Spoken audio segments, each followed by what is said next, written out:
Le foyer du Ken a organisé au mois d'août une activité intitulée Parcours Aventure. Le but était de permettre aux enfants plus ou moins jeunes de construire leur propre cabane en bois à l'aide de leurs petites mains et de quelques outils. Le plus étonnant est que cette idée est tout droit sortie des archives du foyer associatif. Dans les archives, nous avons retrouvé un projet qui date des années, fin des années 70, début des années 80 du foyer du Ken, qui était terrain d'aventure. Donc c'était sur les coteaux à Neuville-les-Diapes.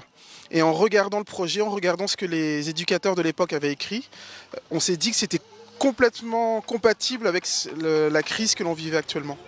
Et on a voulu refaire ce que les anciens ont fait en expérimentant un petit peu cette technique des terrains d'aventure. C'est une expérimentation, on ne savait pas si les habitants allaient adhérer ou pas, même si on l'avait proposé, on l'a discuté et réfléchi avec les habitants. Et pourquoi pas après faire un bilan et voir si on peut partir sur quelque chose de plus ambitieux pour l'année prochaine. Mais oui, il y a une adhésion complète des habitants. Alors c'est ouvert à tout le monde. Enfants, adultes, etc. Et ce que je dois dire, et je pense que ça c'est très intéressant, ça fonctionne très bien avec les petits garçons et avec les filles. Et je pense que ça tord le cou à tous les stéréotypes de genre. Et voilà, les filles bricolent à fond, utilisent des outils que certains pourraient appeler des outils dangereux, sans aucun souci. Pour travailler en toute sécurité, les enfants ont passé différents permis leur permettant d'utiliser marteaux, visseuses, clous et autres matériels sous le regard de leurs parents. Une découverte plus qu'appréciée par les enfants qui ont toujours été intrigués par ces fameux outils. Le foyer du Ken nous a proposé de construire nos cabanes nous-mêmes avec des palettes en bois et nous prêtant des outils et on pouvait dormir là-bas. Moi j'ai dormi hier soir avec Ambre dans une tente. Pour avoir tous les outils, il faut passer son permis outil pour demander la permission. Donc en gros c'est des bracelets, on les passe sur une table et on fait tout en fait. Il y a le permis visser, il y a le permis percer, il y a le permis clouter. Ici, on a fait un plan sur une feuille et du coup, on a essayé de représenter la même chose. Je suis fière. Des cabanes.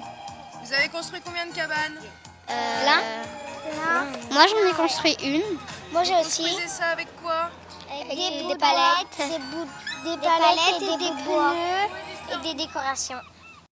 La première opération menée au Bruyères a rencontré un tel succès auprès des habitants qu'une seconde a été organisée quelques semaines plus tard, cette fois-ci au coteau, derrière le gymnase Auberteau.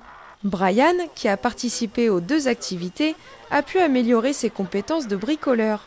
En fait, on part de rien, en fait, on part d'une palette et après, en fur et à mesure, on a des idées, puis on en fait des meilleures choses. Là, comme là, on a fait...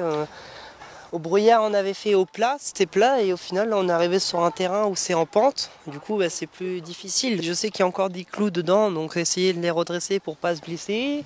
Après, là, on a encore un plan de travail à faire derrière qui est là, du coup, parce qu'on va...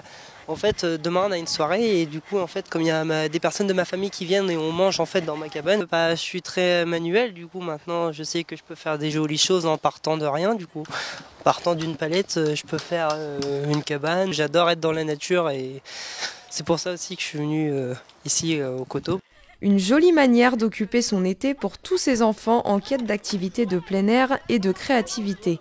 Le parcours aventure devrait revoir le jour dès l'été prochain pour tous ceux qui le souhaitent.